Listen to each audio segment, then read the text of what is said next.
يلا ندمس حبة فول كده لسحور رمضان او في الفطار، بتبقى حلوة جميلة جدا. معايا نص كيلو هنا من الفول، فول بلدي.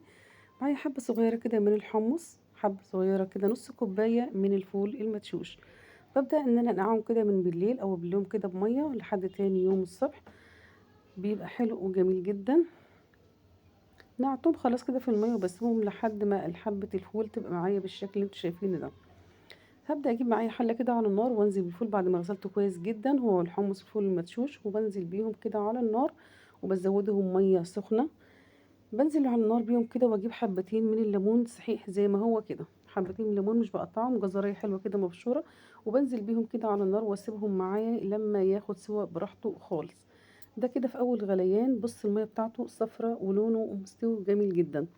هسيبه يكمل سوا حبة كمان لما تبقى حبة الفول مستوية معايا، مستوية ودايبة خالص زي ما انتوا شايفين كده. طبعا طالعة زي الزبدة، بسم الله ما شاء الله، حلو قوي. المية بتاعته طالعة حلوة قوي قوي. طبعا الكاميرا ظلماه والله في اللون ده. لونه مستوي ودايب في منتهى الجمال. هاتي بقى اكياس بعد ما يهدى كده معاكي شوية، وابدأي شيلي بقى الاكياس زي ما انت عايزة، وحبة على حسب الحجم والكمية اللي انت حباها وشايلاها. معايا هنا طبق من الفول كده. هنزل بقى بحبة كده من الطحينة، حبة من الزيت، ملح وكمون وليمون، عصرة ليمونة كده، تاكلي أحلى طبق فول بالطحينة والزيت والليمون والكمون. بيبقى حلو جدا معاكي لسحور رمضان، بتطلعيه في أي وقت أو للفطار. بيبقى حلو قوي قوي. طبعا أنا عاملة كمية قليلة، لو أنت عايزة تكتر الكمية أكتر من كده أنت حاجة براحتك.